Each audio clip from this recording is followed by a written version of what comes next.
அப்படின்னு சொல்லுவாங்க. அந்த காலகட்டம்லாம் நமக்கு எந்த வருஷமும் தெரியல, இன்னும் தெரியாது.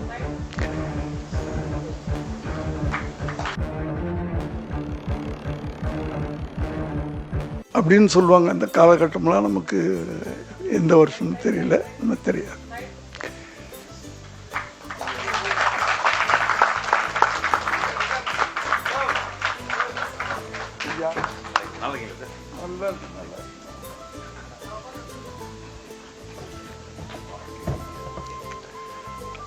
அப்படி ஊமை படமாக இருந்தாலும் வசனங்கள் இல்லைன்னாலும் நம்ம புரிந்து கொள்ளக்கூடிய அளவுக்கு அந்த காலத்துல அந்த ஊமை படங்கள் நம்ம காட்சிகளை பார்த்தே புரிஞ்சுக்கலாம். அது மாதிரி நானே பிரமிச்சு போய் பார்த்துக்கிட்டு இருக்கேன். இப்போ 2வது பிலிம் நினைக்கிறேன், எல்லாம் 3 நல்லா இருந்துச்சு.